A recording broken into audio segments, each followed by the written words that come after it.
gonna take up the long neglected Do It Now series. In fact, I don't actually think it's a series till today because this is only the second Do It Now video. Finding enough organic matter for your garden without spending a lot of money can be hard. Fall leaves are a great source of organic material to add to your garden.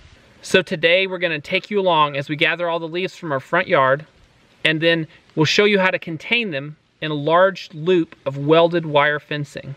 I got this roll of welded wire fencing on my way home from work last night, so I'm gonna carry it up to what I believe is the best place for a compost pile, and that is your garden. I only want to move these leaves one time.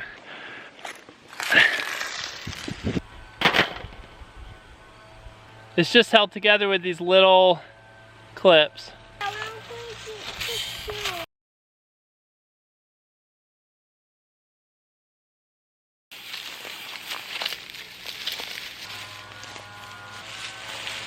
I'll put them on you. Here, give them to me. Okay. Ready to work? Uh-huh. All right, let's do it. With this 50-foot length, I'm gonna use all the fencing because I want my ring to be pretty stiff.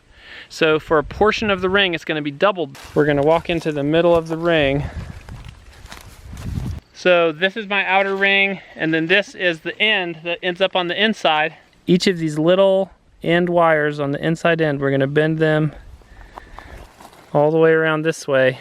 Next, we're gonna take these hooks, we're gonna hook them around this wire on the outside, and we're gonna bend them even tighter and start securing these together. Now how are we gonna get out? I don't know. Let's go under the wire. Crawl under. All right, here I come. So here's our joint. Now we've got this outer connection to make. So you can see my finished ring here. I've got it in the corner of the garden, but I left enough space where I can build a fence around it. Justice and I are inside getting water and a snack. It is hot out there. It's almost November. It's 75 degrees outside. While I was in here, I thought I'd show you something from one of my favorite gardening books. This is Elliot Coleman's 4th Season Harvest. And on page 23, he talks about autumn leaves. He recommends piling leaves separately. This is because leaves, when packed down, can create airless conditions, which is fine for leaves breaking down because leaves primarily break down through fungal processes, whereas your general compost is broken down more quickly by bacteria. A leaf mold, and leaf mold is what they call leaf compost. Leaf mold takes 2 to 3 years to fully break down. It's Brianna. Anyway, I'll talk to you later. Okay, love you. All right, love you. Bye. Bye-bye. Elliot Coleman also recommends leaf mold primarily for cabbages, or in the brassica family, and carrots. I can't pronounce that. He says it works like a health tonic for these crops. Leaves also can be a very effective soil enhancer if they're tilled directly into the garden in the fall. I highly recommend this book. It is a great overview of gardening, though the focus of the book is extending your harvest into the fall and winter.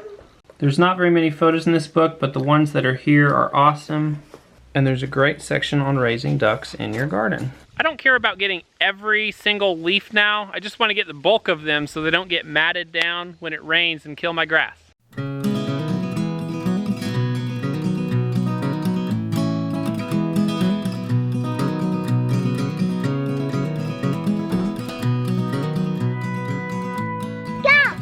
Go, go, go! Ready? Bye.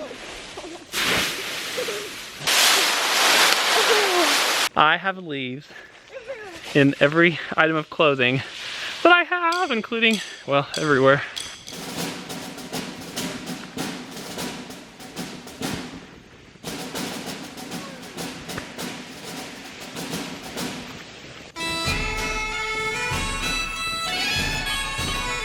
The best tool I know for moving a lot of leaves is a tarp.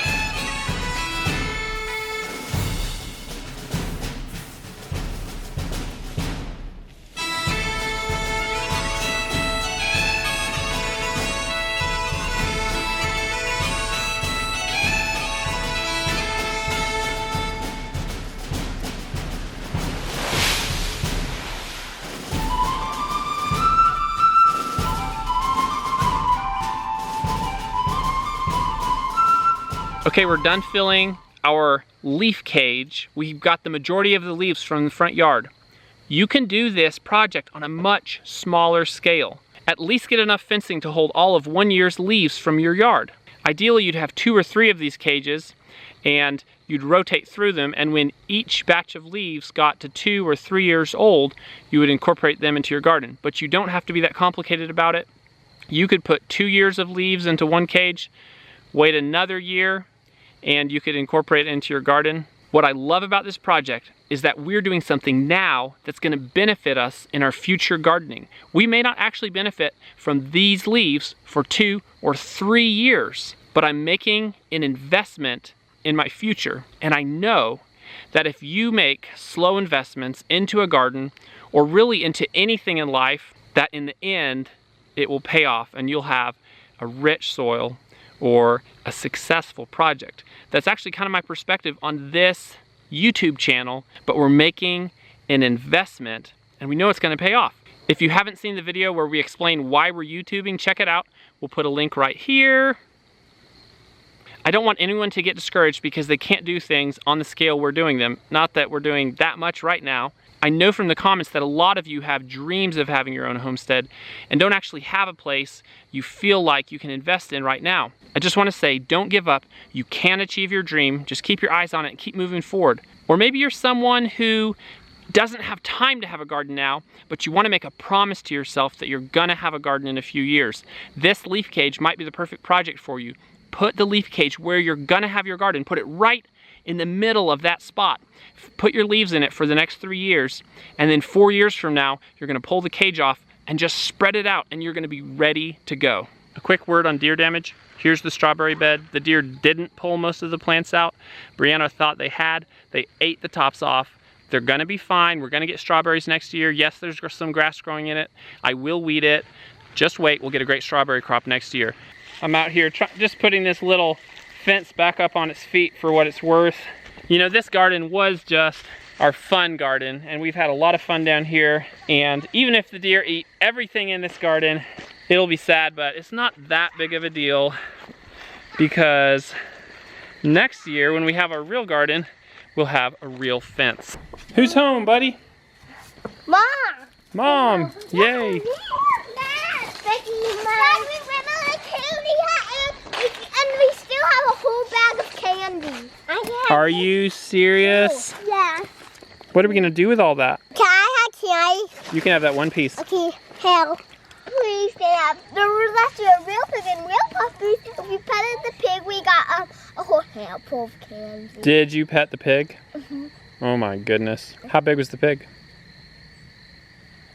Was it really cute? Mm-hmm. Would you like to get a pig? It's my birthday tomorrow. I got this. That is beautiful. Oh. Where's it from? Laos. It's made by the Hmong, H-M-O-N-G people. It's all hand stitched, but like every single bit of this is like hand turned under and stitched underneath. Right? Nope, they're not on that side either. That is beautiful. Where's that gonna go? Well, I'm going to very carefully put something on the back here and hang it on a wall. I hope you enjoyed today's video. Maybe it was a small encouragement to you. Thank you so much for watching, and you have a great evening.